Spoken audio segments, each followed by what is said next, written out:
श्री सच्चिदानंद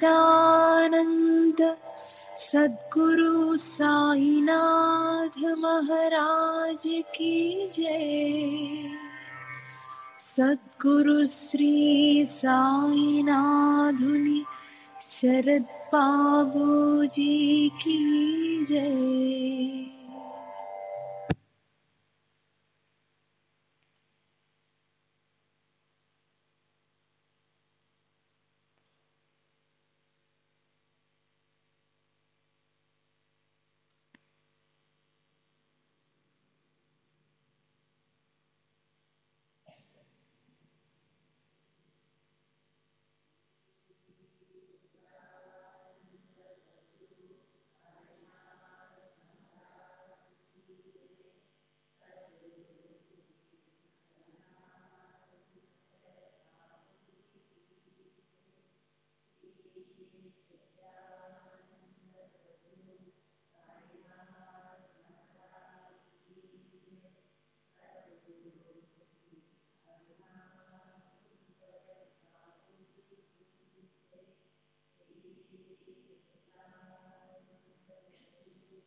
श्री सच्चिदानंद सद्गुरु साईनाथ महाराज की जय।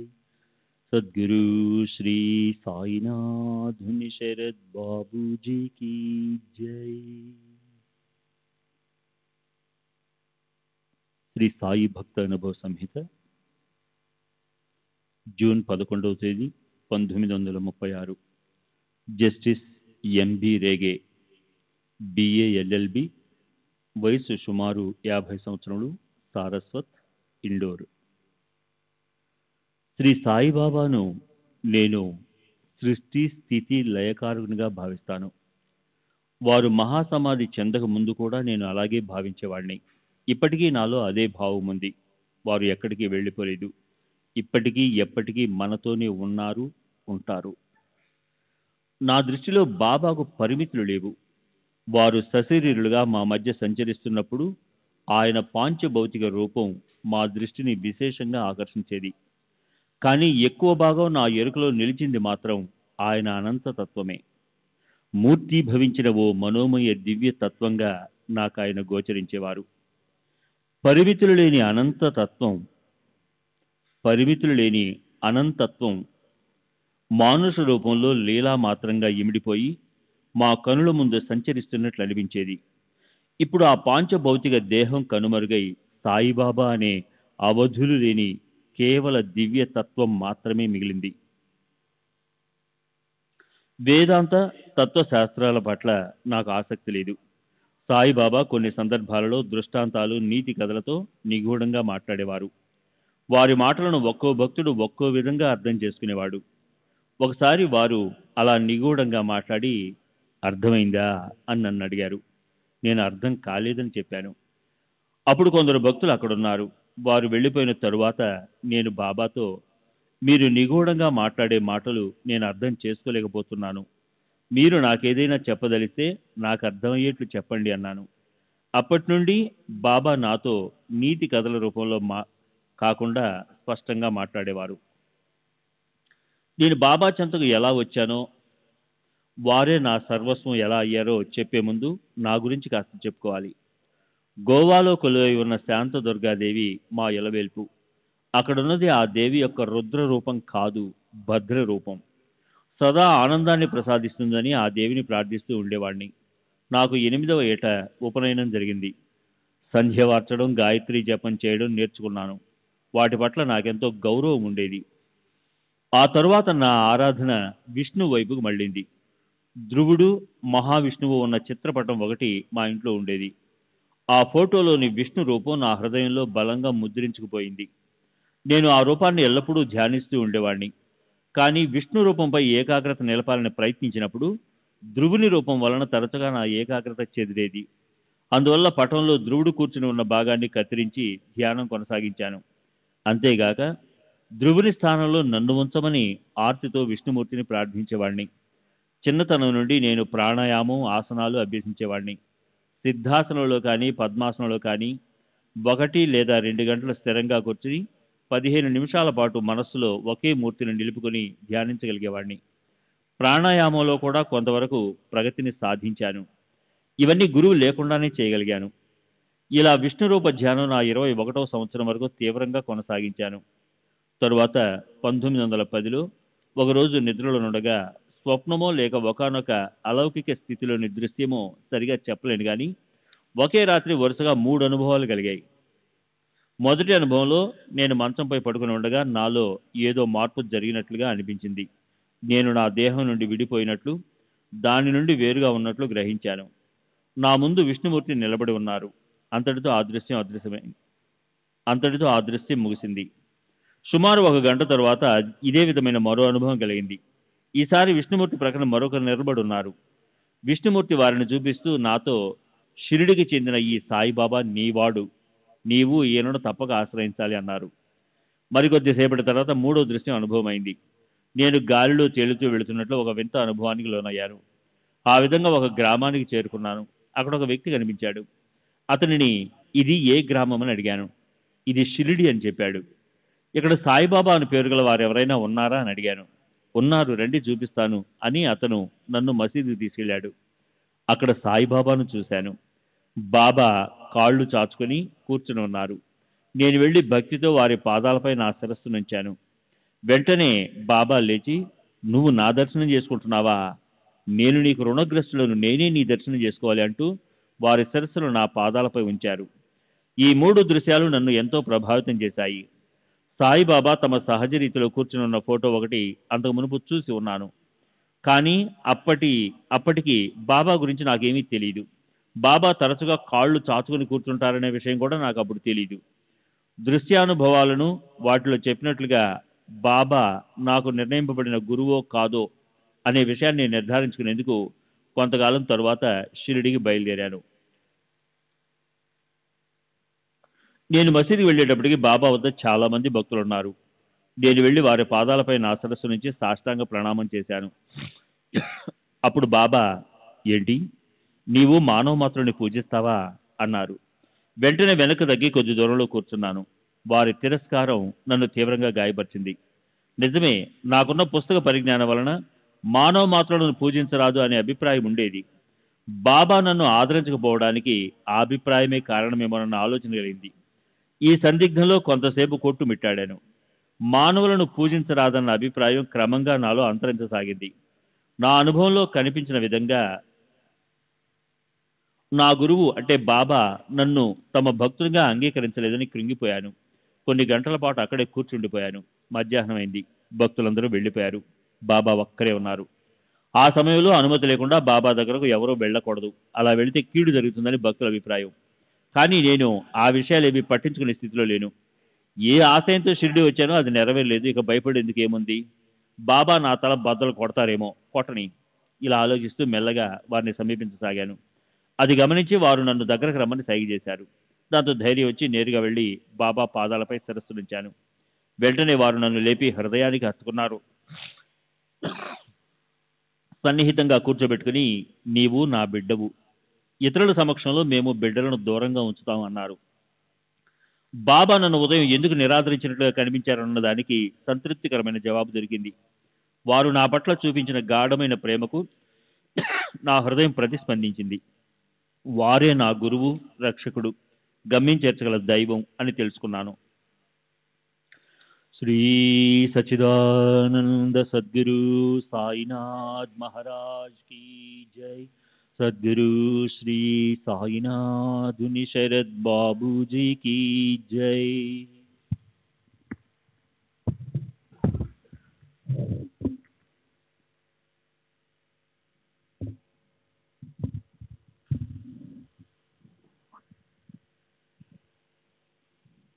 తర్వాత బాబా నన్ను ఆయి వద్దకు వెళ్ళి ఉండమన్నారు. రాధాకృష్ణ ఆయిని బాబా రామకృష్ణి అని పిలిచేవారు. అప్పటి నుండి ఆమె చనిపోయేంత వరకు నేను ఎప్పుడు షిరిడి వెళ్ళినా రాధాకృష్ణ ఆయి ఇంట్లోనే బస చేసేవాడిని. బాబాను దర్శించడానికి వెళ్ళినప్పుడు తప్ప షిరిడిలో మిగతా సమయమంతా ఆయి ఇంటి వద్దనే గడిపేవాడిని. ఆయి ఉదాత భావాలు గల ప్రేమామయి. ఆయి అంటే తల్లి. మొదటి నుండి ఆయిని నా తల్లిగానే భావించాను. ఆమె కూడా నన్ను కన్నబిడ్డలా ఆదరించేది. బాబా ప్రతిరోజు ఆమెకు ఒక రొట్టెను ప్రసాదంగా పంపేవారు. ఆ రొట్టెతోనే ఆమె జీవనం గడిచేది. నేను షిరిడిలో ఉన్నప్పుడు బాబా 2 రొట్టెలు పంపేవారు. ఒకటి ఆమెకు, మరొకటి నాకు. నేను షిరిడిలో లేనప్పుడు బాబా వద్ద నుండి అదనంగా రొట్టె వస్తే నేను దారిలో ఉన్నానని, కొద్దిసేపట్లో షిరిడికి రాబోతున్నానన్న దానికి సాంకేతికంగా ఆయి గ్రహించేది. ఆయికి బాబాపై ఉన్న భక్తి అపారము. ఆమె కేవలం బాబా కోసమే జీవించేది. బాబా కోరినవన్నీ నెరవేర్చడం, బాబా సంస్థానానికి కావలసినవన్నీ సమకూర్చడంలోనే ఆమెకు ఆనందం కలిగేది. నాకు బాబా ఆదేశం, సహాయము ఆమె ద్వారా ఒక ప్రత్యేక రీతిలో అందేవి. ఆమె దయామయ, నిష్కపట స్వభావి, దాపరికం లేకుండా అన్ని విషయాలు నాతో చెప్పేది. నేను కూడా నా మనసు విప్పి నా భావాలను ఆమెతో పంచుకునేవాడిని. ఆధ్యాత్మ పురోగతి కోసం మనం ఏం చేస్తున్నామన్నది ఇతరులు ఊహకు అందనీయకుండా రహస్యంగా ఉంచాలని, ఆధ్యాత్మిక సాధన సాఫల్యానికి గోప్యం అవసరమని చెప్పేది. బాబా ఆచరించి చూపిన మార్గం కూడా అదే. ఆయి శ్రావ్యమైన కంఠంతో మధురంగా పాడేది. సంగీతము ఆమె ఆధ్యాత్మిక సాధనలో భాగము. ఆమె సితార కూడా వాయించగలదు. నాకు కూడా సంగీతం పట్ల ఎంతో మక్కువ. ఆ పాటలు వింటున్నప్పుడు భక్తి పారవస్యంలో నాకు సులభంగా మనోలయమయ్యేది. ఒకసారి నేను ఆయి ఏ విధమైన సాధన మాకు ఉపయుక్తంగా ఉంటుందోనని చర్చించుకున్నాము. కీర్తనలు, భజనలు ఒక విధంగా మంచివే, కానీ అవి బయట వాళ్ళను ఆకర్షిస్తాయి. అంతేకాదు, కేవలం అవి మాత్రమే మా పురోగతికి సరిపోవని అనుకున్నాము. అందువల్ల జపమైతేనే బాగుంటుందని నిర్ణయించుకున్నాము. తర్వాత ఏ నామ జపమైతే బాగుంటుందోనన్న ప్రశ్న తలెత్తింది. ఎక్కువ మంది రామనామము, విఠల నామం జపిస్తారని, కానీ తనకు సాయే దైవం కాబట్టి జినే కమాయా ఉన్నే చుపాయా అంటే కబీర్, దేనినైతే పొందారో దాన్ని గుప్తంగా ఉంచుతారు. అంతర్ముఖం కావటం త్రివధ్యానము.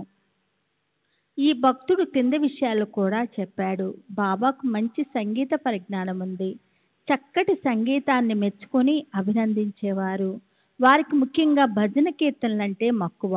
ఒక్కోసారి అర్ధరాత్రి తనకు కబురు పంపి కీర్తనలు పాడించుకొని వినేవారు. రాగాలలో దొర్లిన తప్పులను సవరించి సంగీతంలోని మెలకువలు బోధించేవారు. అంతేకాకుండా మధురమైన కంఠంతో బాబా స్వయంగా పాడేవారు. సాయే దైవం కాబట్టి వారి నామం జపిస్తే చాలునని, అయితే నేను చేసుకోదలుచుకుంటే విఠల్ నామం చేసుకోవచ్చని ఆయి చెప్పింది. నేను విఠలుని చూడలేదని, ఆమెకేది మంచిదైతే నాకు అదే మంచిదని, నేను కూడా బాబా నామమే జపిస్తానని చెప్పాను. అలా నిర్ణయించుకొని మేమిద్దరము ఎదురెదురుగా కూర్చొని 1 గంట సేపు సాయినామ జపం చేశాము. అదే రోజు సాయిబాబా నాకు కబురు పెట్టారు. వెళ్ళి వారిని దర్శించగానే ఉదయం ఏం చేశావు అని అడిగారు. జపం చేసుకుంటూ గడిపానని చెప్పాను. ఎవరి నామం జపించావు అని అడిగారు. నా దేవుడి నామం జపించానని చెప్పాను. తిరిగి ఎవరు నీ దేవుడు అని అడిగారు. నా దేవుడెవరో మీకు తెలుసు అని జవాబిచ్చాను. వారు చిరునవ్వు నవ్వి సరే అన్నారు. మమ్మల్ని జపం చేసుకోమని నేరుగా తెలియచేయకున్నా నాకు ఆయనకి ఈ జపం చేయటానికి స్ఫూర్తినిచ్చింది బాబానే అని నాకు అర్థమైంది. నా విషయంలో జపం సాధనని బాబా అంగీకరించారు. ఇక వారు నిర్దేశించిన గమ్యం అంటే లేక జీవిత పరమార్థం ఏమిటి? ఏ లక్ష్యాన్ని దృష్టిలో ఉంచుకొని మానవుడు సాధన చేయాలి? బాబా సాధనా విషయంలో పరోక్షంగా తెలియజేశారు కాబట్టి గమ్యం విషయం కూడా పరోక్షంగానే తెలియజెప్పారు. వారు చెప్పిన విషయాలన్నిటినీ బట్టి గాఢమైన ప్రేమ ద్వారా దేవుని అంటే ఏ రూపంలోనైనా ముఖ్యంగా ప్రేమమూర్తి అయిన గురువు రూపాన్ని చేరాలి అని స్పష్టమవుతుంది. వారిని అనన్యంగా ప్రేమించడం ద్వారా అది సాధ్యమవుతుంది.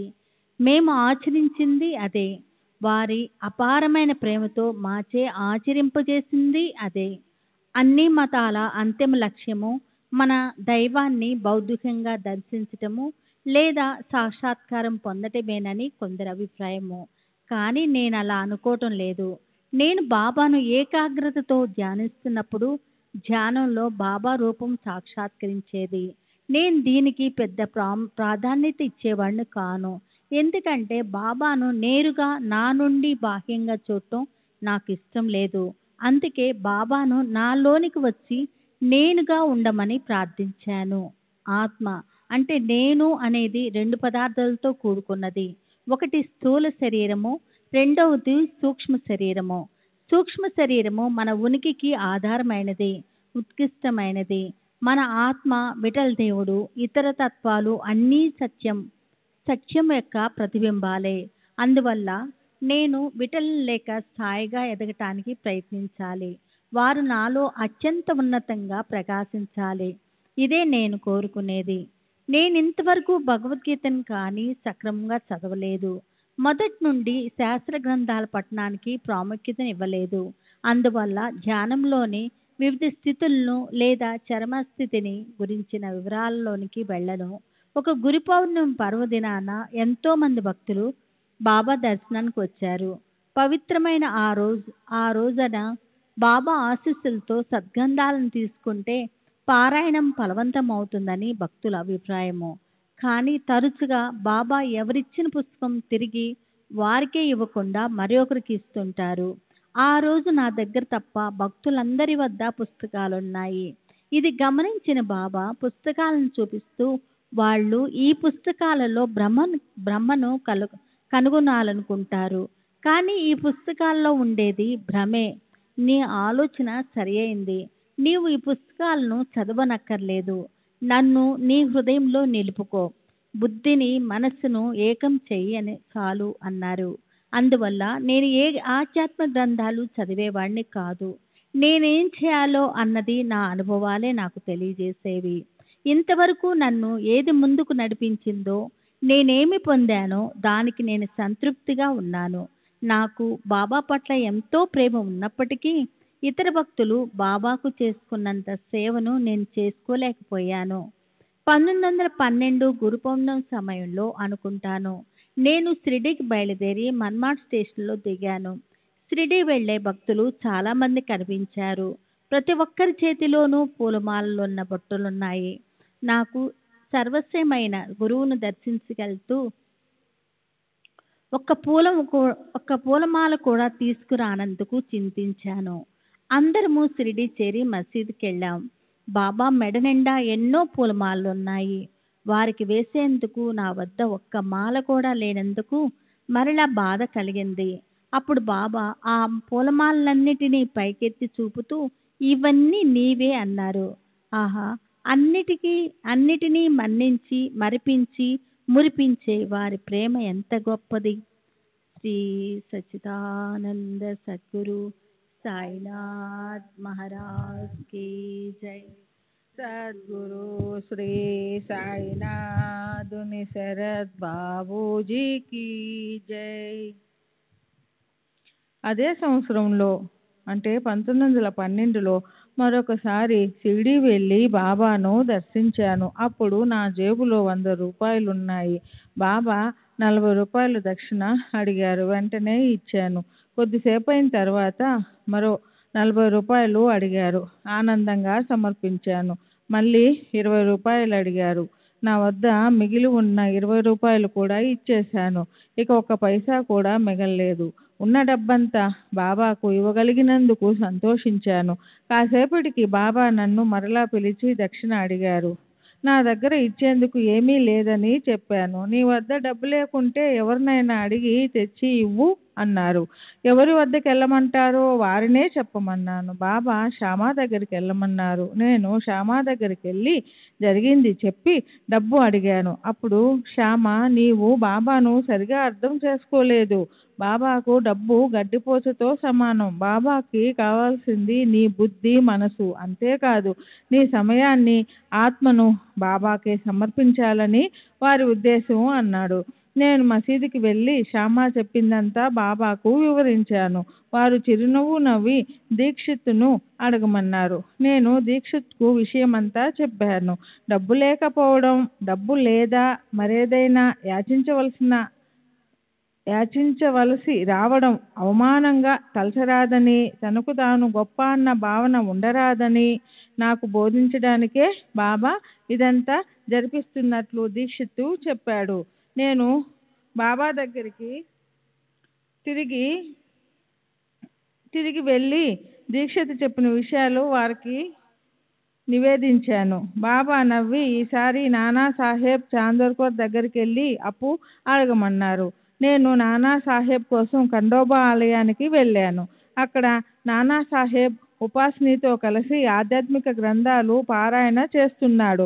నేను నానాకు జరిగిందంతా చెప్పి బాబా ఆదేశానుసారం డబ్బు కోసం వచ్చినట్లుగా చెప్పాను. వెంటనే నానా సాహెబ్ తన లౌక్యాన్ని ప్రదర్శించాడు. నిజమే, బాబా దక్షిణ అడిగినప్పుడు మన దగ్గర డబ్బు లేకుంటే ఎంత సంకటంగా ఉంటుందో నేను ఊహించగలను.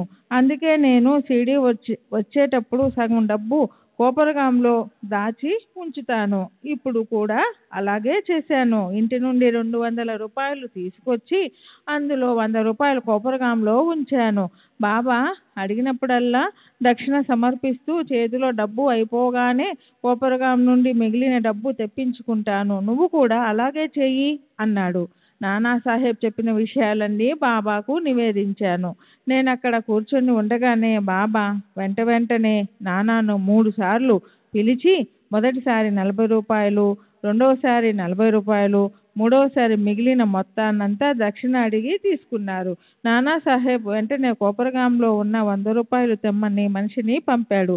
ఆ డబ్బు వచ్చేలోగా బాబా నానాను మళ్ళీ దక్షిణ అడిగారు. తన వద్ద డబ్బు లేదని చెప్పవలసి వచ్చినందుకు నానా చిన్నబుచ్చుకున్నాడు.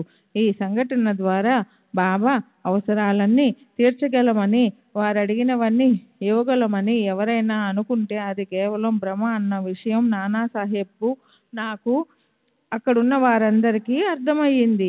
దక్షిణ అడగడాన్ని ఒక్కొక్క భక్తుడు ఒక్కొక్క విధంగా ఎలా అర్థం చేసుకుంటాడో బాబా ఈ విధంగా తెలియజేశారు. బాబా దక్షిణ అడగడంలోని అంతరార్థం నానా, శ్యామ, దీక్షితులు చెప్పినది కాదు. నానాసాహెబ్కు, నాకు కొన్ని విషయాలు బోధించడమే బాబా ఉద్దేశం. డబ్బు, కానుకలు బాబా లెక్క చేయరు. వారు భక్తుల నుండి కోరుకునేది హృదయపూర్వకమైన ప్రేమ మాత్రమే. అటువంటి ప్రేమ బాబా యందు కలిగి ఉండడమే నా లక్ష్యం. ఈ విషయం బాబాకు తెలుసు. అందుకే అందుకే నా మనసెరిగి తదనుగుణంగా స్పందించారు. బాబా మాత్రమే అలా స్పందించగలరు. బహుశా 1915లో అనుకుంటాను రామనవమి ఉత్సవాలకు షిరిడీ వెళ్ళదలిచాను. బాబాకు సమర్పించదగిన కానుకేదైనా కొనాలని తలచి ఇండోర్లో బట్టల బజారుకి వెళ్ళాను. అక్కడ ఒక చోట చందేర్లో తయారైన ఢాకా మస్లిన్ వస్త్రం ఒకటి నన్ను అమితంగా ఆకర్షించింది. అది 5 అడుగుల చదరంగా ఉంది. చుట్టూ 8 నుంచి 9 అంగుళాల జరీ అంచు అల్లికతో నాజుగ్గా ఉంది. అది నచ్చడంతో దాని ఖరీదు 85 రూపాయలైనా సముచితమే అనిపించి కొన్నాను. అది ఎంత నాజుగ్గా ఉందంటే మడిచిన తర్వాత 6x6x1 అంగుళాల ప్యాకెట్లో ఇమిడిపోయింది.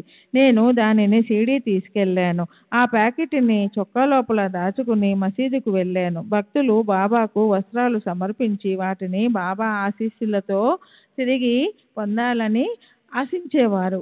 బాబా ఆ విధంగానే చేసేవారు. బాబాపై నాకున్న ప్రేమను వారు గుర్తిస్తే, అంటే నాకు వారికి భేదం లేదన్న నా భావం వారు గుర్తించినట్లయితే నా కానుక నాకు తిరిగి ఇవ్వకుండా వారే స్వీకరించాలి అని అనుకున్నాను. సాధారణంగా బట్టలు, శాలువాలు తెచ్చిన భక్తులందరూ వాటిని బాబాపై కప్పుతారు. సేవకులు ఇది ఎవరిది అని అడుగుతూ ఎవరిది వారికి ఇచ్చేసేవారు. నేను వెళ్ళి నమస్కరిస్తూ బాబా నా కానుకను తిరిగి ఇవ్వకూడదని తెచ్చిన ప్యాకెట్ను నేర్పుగా బాబా గద్దె కింద దాచాను. ఎవరు సమర్పించిన కానుకలు వారికి తిరిగి ఇవ్వబడ్డాయి. కానీ నేను గద్దె కింద దాచిన ప్యాకెట్ను ఎవరూ గమనించలేదు. అప్పుడు బాబా లేచి నిలబడి గద్దెను తీసి దులిపి శుభ్రం చేయండి అని ఆదేశించారు. గద్దెను తీసినప్పుడు మస్లిన్ ప్యాకెట్టు కనిపించింది. బాబా దానిని చేతిలోనికి తీసుకొని ఏమిటిది మస్లినా అని దాని మడత విప్పి నేను దీనిని తిరిగి ఇవ్వను, ఇది నాది అన్నారు. దానిని కప్పుకొని నా వైపు చూస్తూ ఇది కప్పుకుంటే నేను చాలా అందంగా ఉన్నాను కదూ అని అడిగారు. బాబా నా కానుక స్వీకరించడంతో నాకు అమిత ఆనందం కలిగింది. నా అంతరంగంలో వారు కొలువై ఉన్నారని, నేను వారి నుండి వేరు కాదని నాకు అర్థమయ్యింది. అదే సంవత్సరం బాబా మరో సంఘటన ద్వారా మా ఏకత్వాన్ని తెలియజేశారు. నేను ఎప్పటి వలె షిరిడీ వెళ్ళి ఆయి ఇంటిలో ఉన్నాను. ఒకరోజు మధ్యాహ్నం మసీదులో బాబా ఏకాంతంగా ఉన్నప్పుడు నన్ను పిలుచుకురమ్మని ఒక వ్యక్తిని పంపారు. నేను వెళ్ళగానే ఆ వ్యక్తిని పంపించి వేసి నన్ను ఆప్యాయంగా దగ్గరకు పిలిచి కౌగిలించుకున్నారు. తర్వాత తమ చెంత కూర్చుండబెట్టుకుని నా ఖజానా తాళపు చెవి నీ చేతిలో పెడుతున్నాను, నీకేం కావాలో కోరుకో, నెలకు 5 రూపాయలు కానీ 100 రూపాయలు కానీ నీ ఇష్టం, నీకేది కావాలన్నా ఇస్తాను అన్నారు. వారు నన్ను ప్రలోభ పెడుతున్నారేమో అనిపించింది. అయినా నేను కోరుకోవాల్సింది ఏముంది? నాకు ఏది అవసరమో, ఏది అనవసరమో, ఏది ఇవ్వాలో, ఏది ఇవ్వకూడదో సర్వము వారికి తెలుసు. నేనేమి అడగదలచకపోవడం చూసి బాబా బుజ్జగిస్తున్నట్లుగా నా చుబుకం పట్టుకొని ఏదో ఒకటి అడగమన్నారు. అప్పుడు నేను బాబా నేనేది అడిగినా ఇస్తారా అన్నాను. బాబా ఇస్తాను అన్నారు. అయితే ఈ జన్మలోనే కాక రాబోయే జన్మలన్నిటిలోనూ మీరు నన్ను విడిచి వెళ్ళకూడదు, ఎప్పుడూ నాతోనే ఉండాలి అన్నాను. అప్పుడు వారు ఆనందంతో నన్ను మెల్లగా తడుతూ సరే, నువ్వెక్కడ ఉన్నా ఏమి చేస్తున్నా నీ లోపల వెలుపల ఎప్పుడు నీతోనే ఉంటాను అన్నారు. నాకు అమిత ఆనందం కలిగింది. వారు ఎప్పుడు నాతోనే ఉన్నారన్నది నాకు అనుభవం అవుతూ ఉంటుంది. వారు నాతోనే ఉన్నారని నిదర్శనం ఇవ్వడానికి అప్పుడప్పుడు నాకు సాక్షాత్కరిస్తూ ఉంటారు. నన్ను సరైన మార్గంలో నడిపిస్తూ ఉంటారు. చాలా సంవత్సరాల తర్వాత నా కుమారుడు మరణించాడు. అప్పుడు మేము అనేక కుటుంబాలు నివసిస్తూ ఉంటున్న ఒక భవంతిలో ఉన్నాము. కుమారుణ్ణి మరణానికి నా భార్య కృంగిపోయి విలపించసాగింది. బిడ్డను బాబానే తీసుకువెళ్ళారని మనకేది మంచిదో వారికి తెలుసు గనక మనం దుఃఖించకూడదని పెద్దగా విలిపిస్తే జనం గుమికూడుతారని చెప్పాను. బిడ్డ నిర్జీవ దేహాన్ని చూస్తూ ఆమె భరించలేకుండా ఉండడంతో మరుసటి ఉదయం అంత్యక్రియల వరకు విశ్రాంతి తీసుకోమని ఓదార్చి నేను ఆమెను లోనికి పంపాను. చనిపోయిన బిడ్డను ఒడిలో పెట్టుకొని కూర్చొని ఉండగా నాకు బాబా కనిపించి నన్ను బయటకు తీసుకువెళ్ళి, నీకు చనిపోయిన బిడ్డ కావాలో నేను కావాలో తేల్చుకో, రెండూ కావాలంటే పొందలేవు. పిల్లవాడే కావాలనుకుంటే బ్రతికిస్తాను, కానీ నేను నీతో ఉండను. ఈ బిడ్డను బ్రతికించుకోవాలని అనుకోకపోతే నీకు తర్వాత ఎంతో మంది పిల్లలు పుడతారు అన్నారు. నేను ఏ సంకోచం లేకుండా నాకు మీరే కావాలి అన్నాను. అయితే దుఃఖించకు అని చెప్పి బాబా అంతరార్థమయ్యారు. ఈ విధంగా నాకు అవసరమైనప్పుడు బాబా దర్శనమిచ్చి తగిన ధైర్యాన్ని ఇస్తూ ఉంటారు. వారి కృప వలన నాకు ఇవ్వవలసినవన్నీ నెరవేరుతూ ఉంటాయి. నేను వారినెప్పుడు ఐహికమైన కోరికల కోసం ప్రార్థించి వారికి ఇబ్బంది కలిగించను. నాకు తగినంత ఆదాయం ఉంది, ఆస్తిపాస్తులు ఉన్నాయి, బీమా రక్షణ ఉంది. నాకున్న దానితో సంతృప్తిగా ఉన్నాను. ఎప్పుడైనా డబ్బు అవసరం ఏర్పడితే బాబా కృప వలన ఎలాగో డబ్బు సర్దుబాటై సమస్య తీరిపోయేది. నాకు దేనికి లోటు లేదు. ఇక బాబా భక్తుడైనందుకు వారి సహాయం పొందేందుకు బాబాను భౌతికంగా దర్శించని వారు ఏం చెయ్యాలని నన్నెవరైనా అడిగితే నేను ఇచ్చే సమాధానం ఒక్కటే: బాబాను గాఢంగా హృదయపూర్వకంగా ప్రేమించమని చెబుతాను. అందుకు షిరిడీయే వెళ్ళవలసిన అవసరం లేదు. కానీ షిరిడీ సందర్శనం నిస్సందేహంగా సహాయపడుతుంది. సర్వేంద్రియాలను కేంద్రీకరించి ప్రేమతో వారిని ధ్యానిస్తే చాలు. ఎవరి అర్హతలకు తగినట్లుగా వారు బాబా నుండి తప్పక సహాయాన్ని పొందుతారు. శ్రీ సచ్చిదానంద సద్గురు సాయినాథ్ మహారాజ్ కీ జై. సద్గురు శ్రీ సాయినాథుని శరత్ బాబూజీ కీ జై. బాబా అందరికీ ఒకే విధమైన సాధన చేయమని ఆదేశించరు. ఆ భక్తుని సంస్కారానికి, పరిణితికి, ఇతర పరిస్థితులకు అనుగుణమైన సాధననే విధిస్తారు. వాళ్ళ ఇష్టదైవాన్ని ఆరాధించుకోమని చెప్తారు. రామభక్తుడైతే రాముణ్ణి, అల్లాను కొలిచే వారికి అల్లానే కొలుచుకోమంటారు. బాబా అందరినీ సమదృష్టితో ఆదరిస్తారు. హిందువుల నైవేద్యం సమర్పించే సమయాలలో కొన్నిసార్లు వారు ముస్లిం ప్రార్థనలు చదవటం కానీ, ఫత్యా ఇతరులచే చదివించటం కానీ చేసేవారు. 1-2 సంఘటనలు మినహా హిందువులు, ముస్లింలు బాబాను పూజించే విధానాల మధ్య ఎటువంటి వైరుధ్యము ఏర్పడలేదు. ఒక ఉదాహరణ చెప్తాను. 1916లో 2 రోహిల్లాలు షిరిడీ వచ్చి బాబాను ఆశ్రయించారు. వారిలో పెద్దవాడు నిరంతరం బాబాను అంటిపెట్టుకుని ఉండేవాడు. రాత్రిళ్ళు బాబా పాదాల వద్ద చెంత కూర్చుని ఖురాన్ పఠించేవాడు. అతను బాబాను భగవంతునిగా భావించి ఆయన పట్ల ఎంతో గౌరవభావం కలిగి ఉండేవాడు. కానీ మసీదులో సంగీత వాయిద్యాల నడుమ ఆరతి పాటలు పాడటం, దేవతామూర్తులకు నివేదించబడిన నైవేద్యాలను భక్తులకు పంచటం, తామే దైవంగా పూజించటం వంటి ఇస్లాం మత సాంప్రదాయాలకు విరుద్ధమైనవిగా భావించి ఒకరోజు బాబాకు తన అభ్యంతరం తెలిపారు.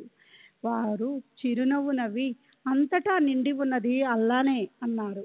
బాబా, ఒక్కొక్కసారి మనమందరము అల్లాచే సృష్టించబడిన వారమే అని, ఇంకొకసారి నేనే దైవాన్ని అనేవారు. ఇది అతడి దృష్టిలో మత విరుద్ధంగా తోచింది.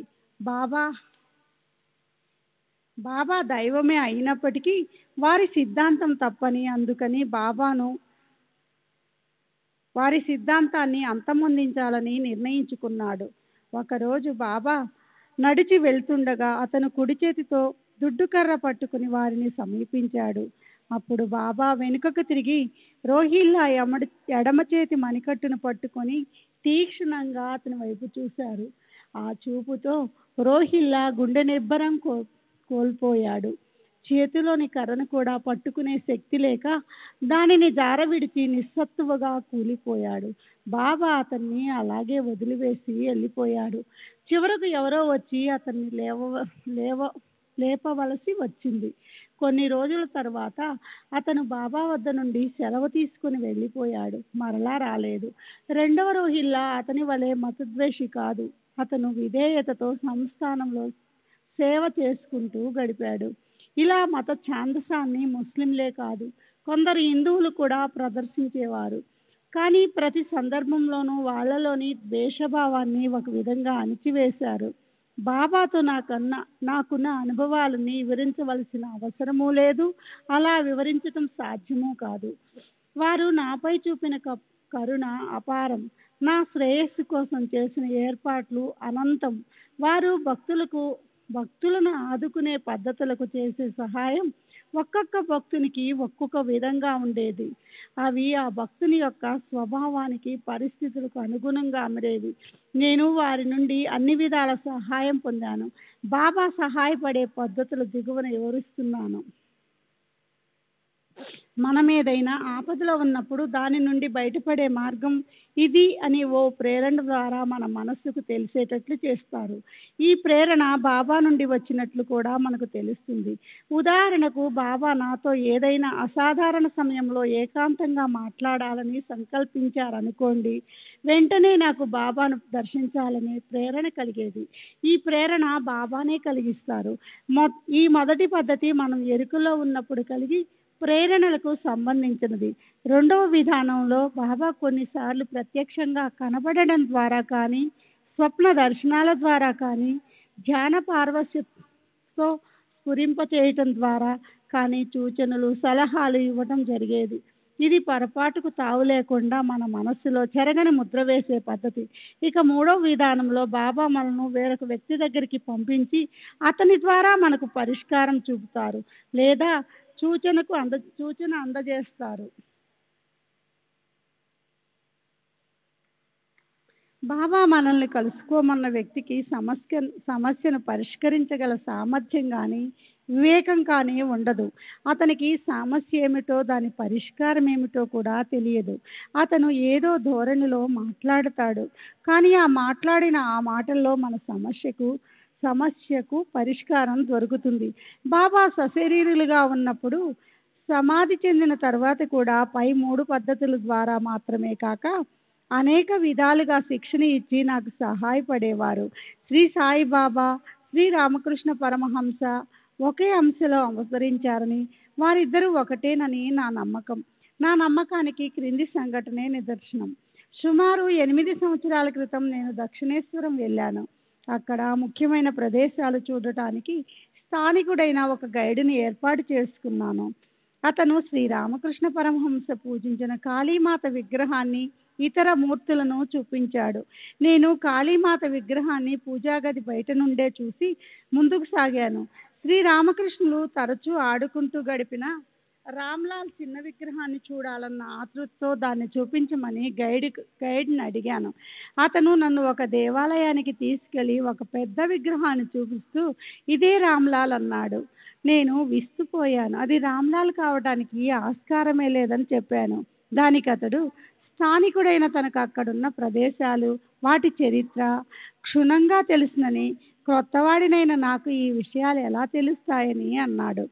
నేను అతన్ని నొప్పించి ఉంటే క్షమించమన్నాను. కానీ రామ్లాల్ విగ్రహం ఎక్కడ ఉందో తెలుసుకోవాలనుకున్నాను. నేను పరమహంస జీవిత చరిత్రలో రామ్లాల్ గురించి చదివి ఉన్నాను.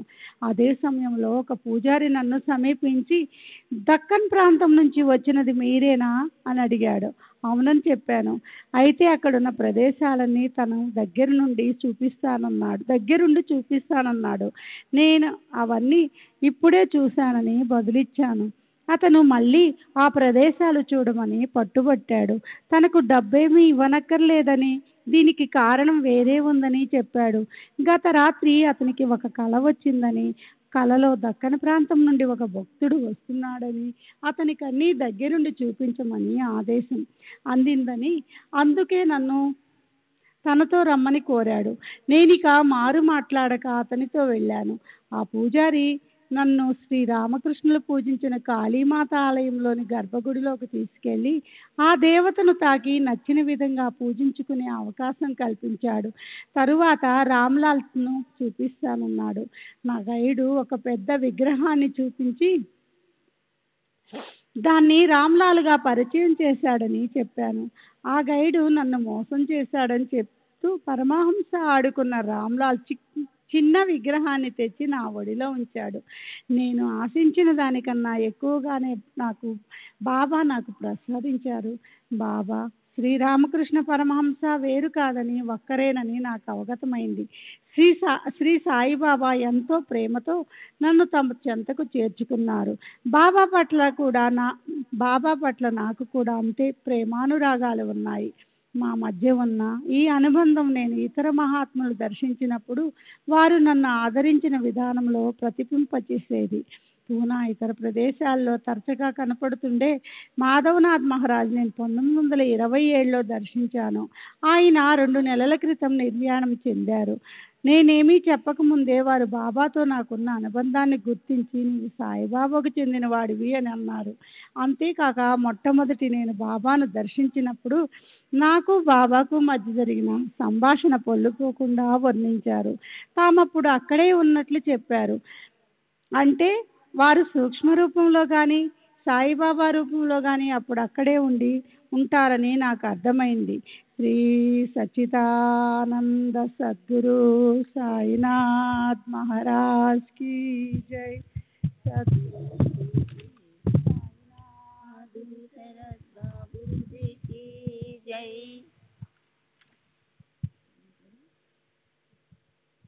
श्री सच्चिदानंद सद्गुरु साईनाथ महाराज की जय. सद्गुरु श्री साईनाथ धुनि शरद बाबू जी की जय. మే 10, 20, 25, 28 తేదీలు 1936.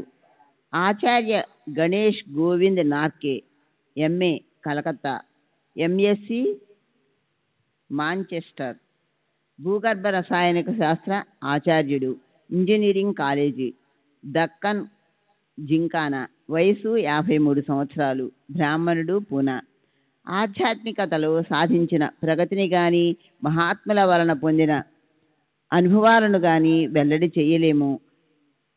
జిన్నే పాయా ఉన్నే చుపాయా, ఎవరు దేనినైతే పొందారో దానిని గుప్తంగా ఉంచుతారు అనేది కబీరు ఉవాచ. ఇది నా గురువైన శ్రీ సాయిబాబా ఆదేశం కూడా.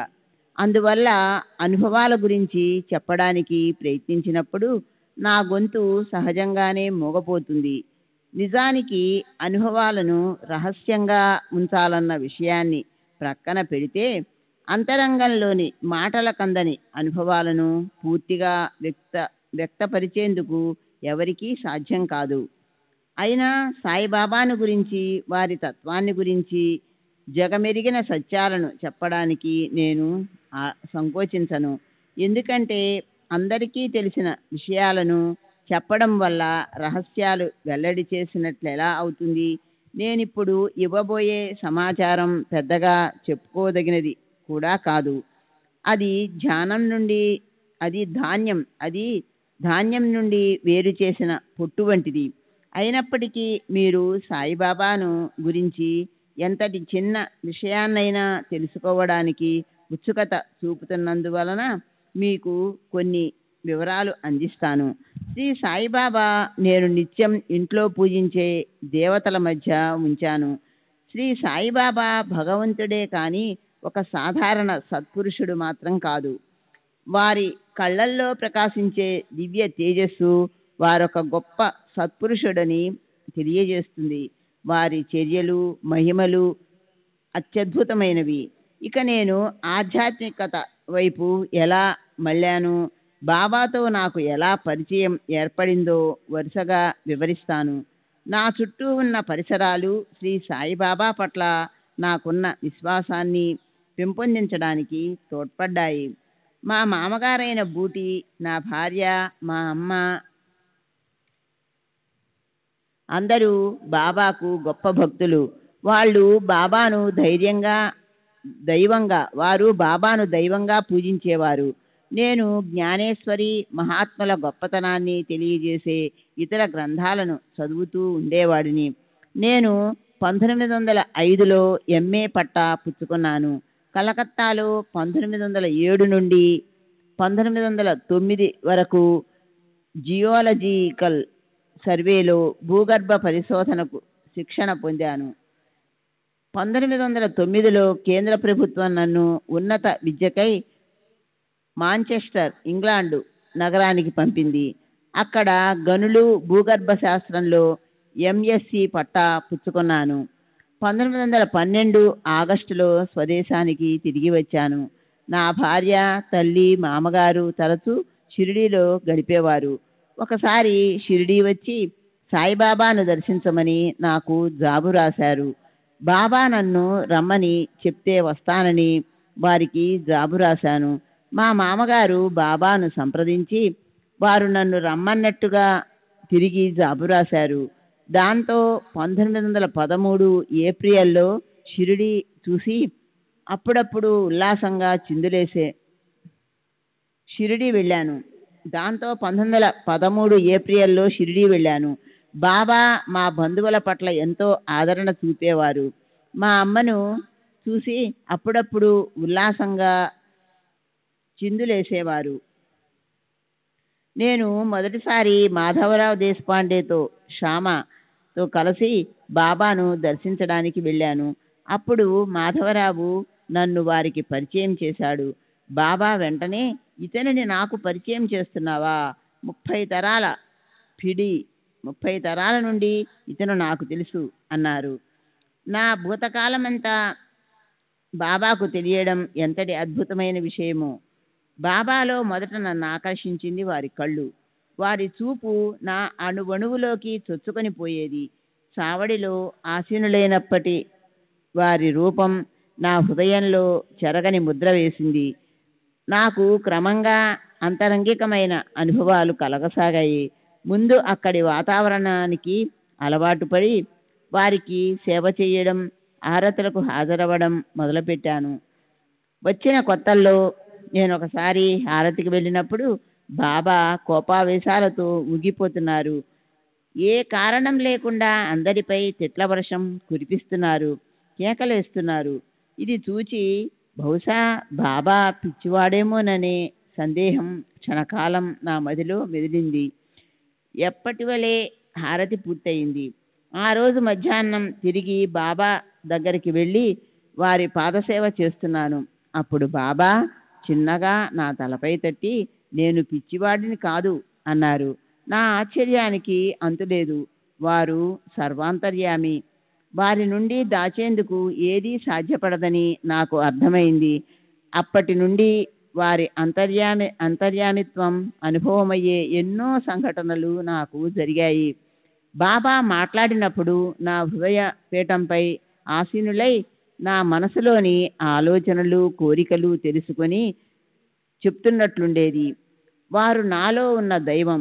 వారిని భగవంతుడు అనడంలో నాకెలాంటి సందేహమూ లేదు. ఒక్కొక్కసారి నేను వారిని పరీక్షించేవాడిని.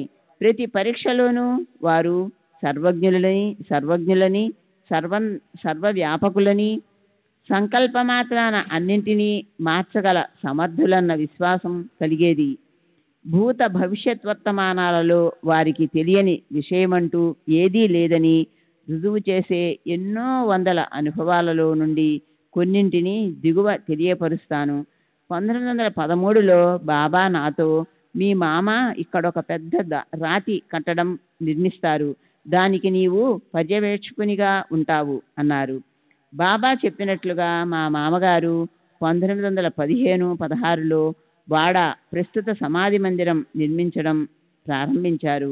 తదనంతరం 1918-19లో ఏర్పాటు చేసిన సమాధి మందిర ట్రస్టులో నేను సభ్యునిగా ఉన్నాను. మా అమ్మ నా ఉద్యోగం గురించి ఆందోళన పడుతుండేది. ఎక్కడా నాకు స్థిరమైన ఉద్యోగం దొరకలేదు. కొంతకాలం ఒక చోట పనిచేయడం, మరి కొంతకాలం నిరుద్యోగిగా ఉండటం జరుగుతుండేది. నేను ఇంగ్లాండ్లో భూగర్భ శాస్త్రవేత్తగా, మైనింగ్ ఇంజనీరుగా శిక్షణ పొందాను. నా అర్హతకు సరిపడే ఉద్యోగ ప్రకటనల కోసం పత్రికల్లో వెతుకుతుండేవాడిని. స్వల్పకాలం వ్యవధి ఉండే ఉద్యోగాలు మాత్రమే దొరుకుతుండేవి. నేను మొదటిసారి షిరిడీలో 3-4 రోజులు మాత్రమే ఉన్నాను. తరువాత బాలాఘాట్, బర్మాలకు వెళ్ళాను. అక్కడ బర్మా ఆయిల్ కంపెనీ BOCలో నాకు ఉద్యోగం 3 నెలల్లో ముగియడంతో తిరిగి నాగపూర్ చేరాను. అక్కడ నుండి వచ్చి 4 నెలలు నా భార్యతో షిరిడీలో ఉన్నాను. మరలా నాగపూర్ వెళ్ళిపోయాను. బాబా నన్ను షిరిడీ రమ్మన్నారని మాధవరావు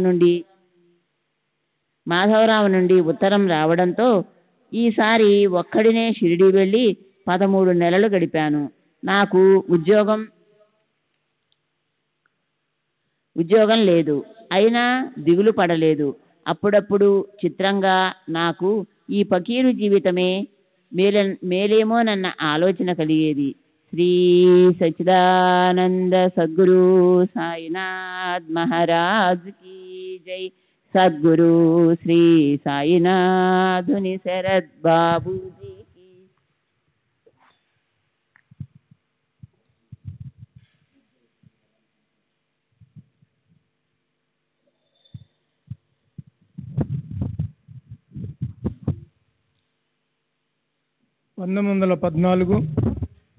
ఒకరోజు బాబా కఫీన్లు సిద్ధం చేయించి చాలామందికి పంచుతున్నారు.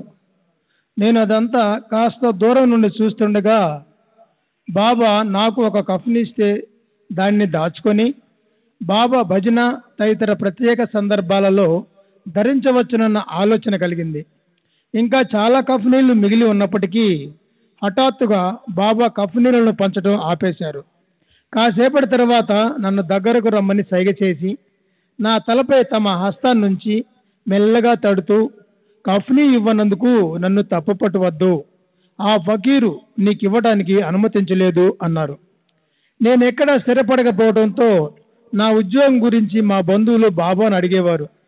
ఉద్యోగ నిమిత్తం నేను కలకత్తా, బర్మా లాంటి దూర ప్రాంతాలకు వెళ్ళటం చూసి మా అమ్మ, బాబా నా కుమారుణ్ణి మా ఊరిలో కానీ షిరిడీ దగ్గరలో కానీ మంచి ఉద్యోగంలో స్థిరపడేలా అనుగ్రహించండి అని ప్రార్థించింది.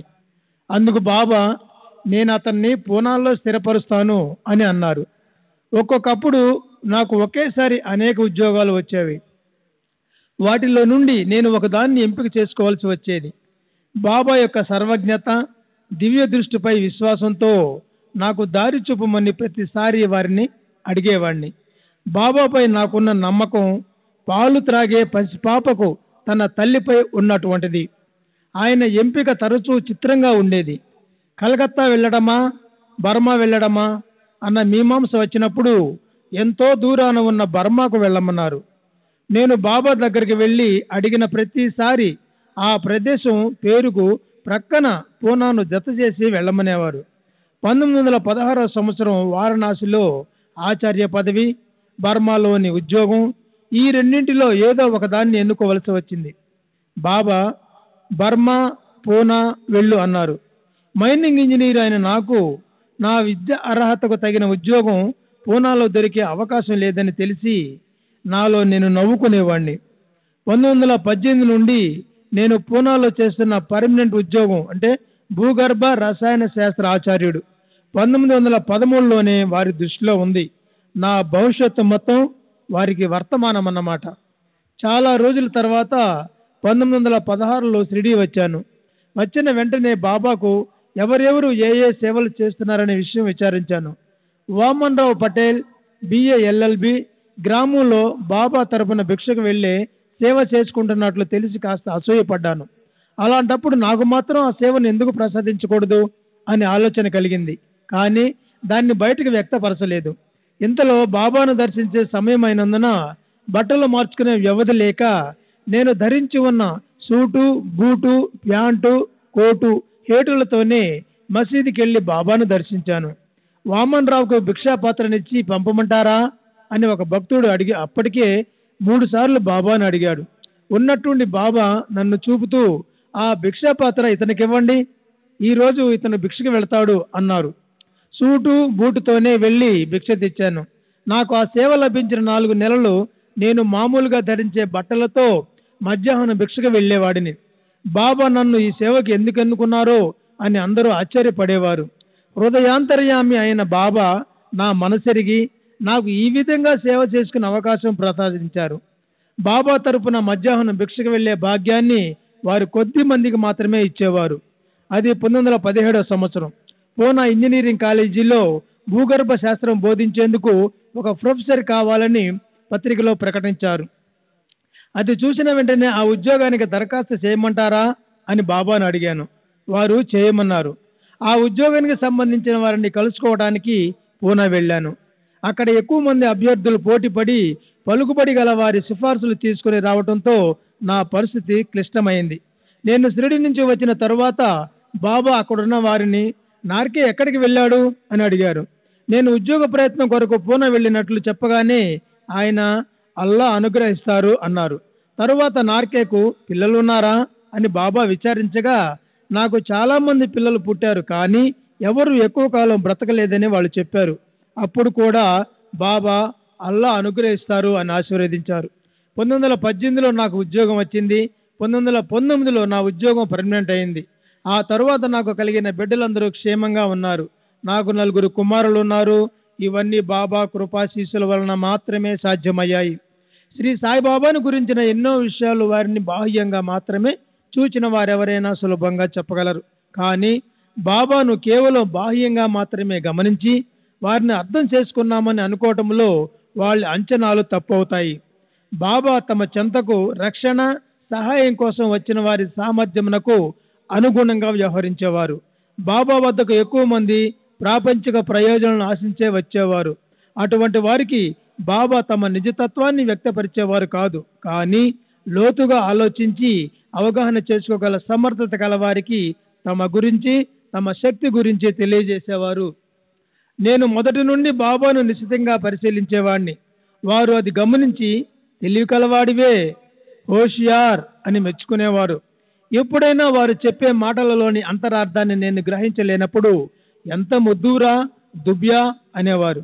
దీన్ని బట్టి సరైన దృక్పథంతో సాగే విచారణకు వారు అడ్డు చెప్పేవారు కాదని మనకు తెలుస్తుంది.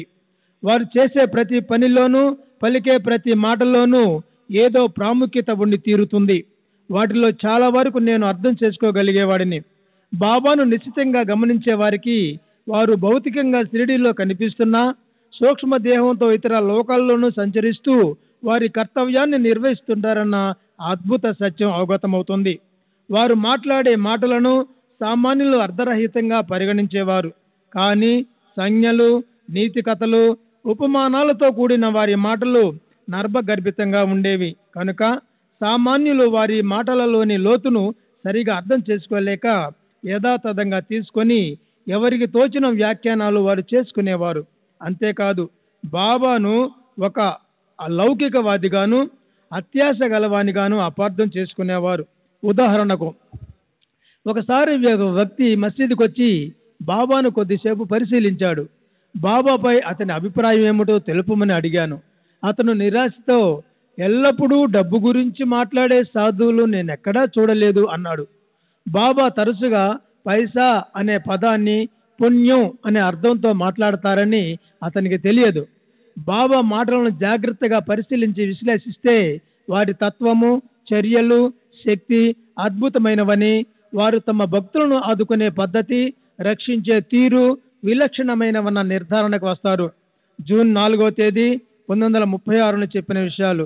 1914 ప్రాంతంలో హార్దాకు చెందిన ఒక శ్రీమంతుడైన వృద్ధుడు ఒక ఆమెతో కలిసి షిరిడి వచ్చాడు. అతను క్షయవ్యాధితో బాధపడుతున్నాడు.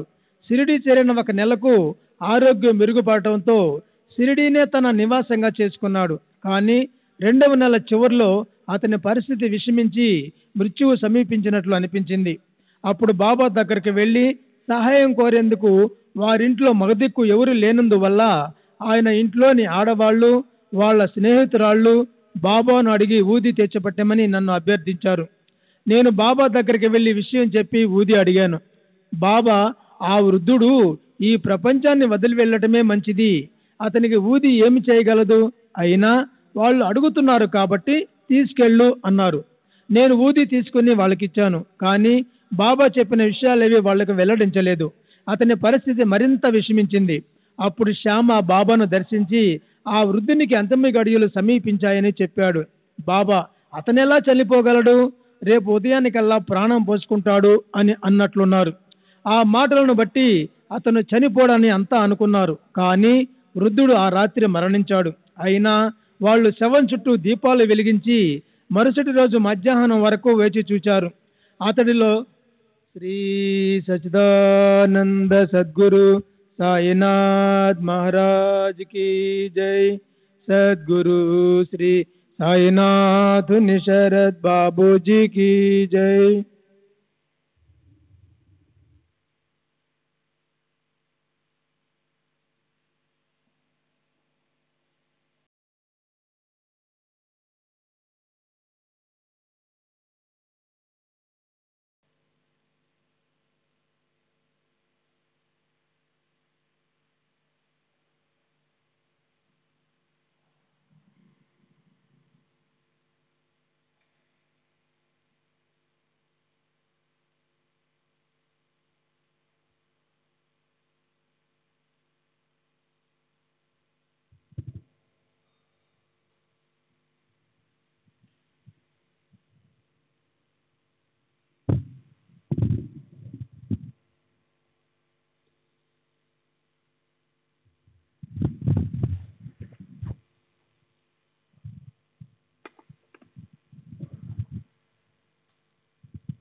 श्री सच्चिदानंद सद्गुरु साईनाथ महाराज की जय. सद्गुरु श्री साईनाथ निशरद बाबू जी की जय. साई रहम नजर करना, बच्चों का पालन करना. साई रहम नजर करना, बच्चों का पालन करना. जाना तुमने जगत पसारा, सब ही झूठ जमाना. जाना तुमने जगत पसारा, सब ही झूठ जमाना.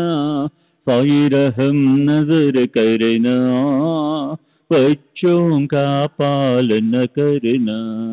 साई रहम नजर करना, बच्चों का पालन करना. मैं अंधा हूँ बंदा आपका, मुझसे पथ दिखलाना. मैं अंधा हूँ बंदा आपका, मुझसे पथ दिखलाना. साई रहम नजर करना, बच्चों का पालन करना. साई रहम नजर करना, बच्चों का पालन करना. दासगण कहे अब क्या बोलूं, थक गई मेरी रसना. दासगण कहे अब क्या बोलूं, थक गई मेरी रसना. साई रहम नजर करना, बच्चों का पालन करना. साई रहम नजर करना, बच्चों का पालन करना. रहमो नजर करो अब मोरे साई, तुम्हारी ना नहीं मुझे माँ बाप बाई. रहमो नजर करो मैं अंधा हूँ बंदा तुम्हारा. मैं अंधा हूँ बंदा तुम्हारा. मैं ना जानू, मैं ना जानू, मैं ना जानू अल्लाह इलाही. रहमो नजर करो, रहमो नजर करो अब मोरे साई. तुम्हारी ना नहीं मुझे माँ बाप बाई.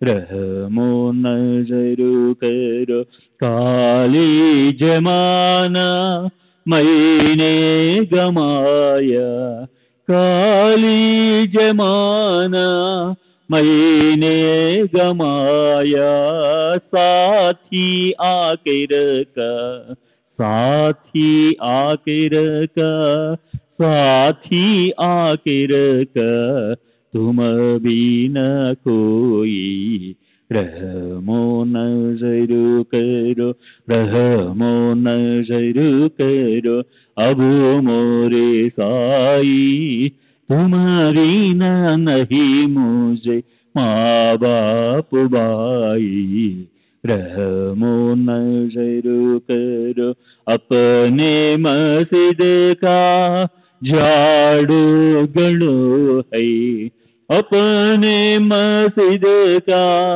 झाड़ू गणो है मालिक हमारे मालिक हमारे मालिक हमारे तुम बाबा साई रहमो नजर करो रहमो नजर करो अब मोरे साई तुम बिना नहीं मुझे माँ बाप भाई रहमो नजर करो।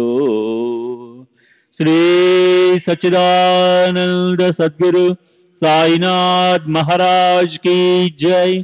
सद्गुरु श्री साईनाथ शरद बाबू जी की जय।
श्री सच्चिदानंद सद्गुरु साईनाथ महाराज की जय। सद्गुरु श्री साईनाथुनि शरद बाबू जी की जय।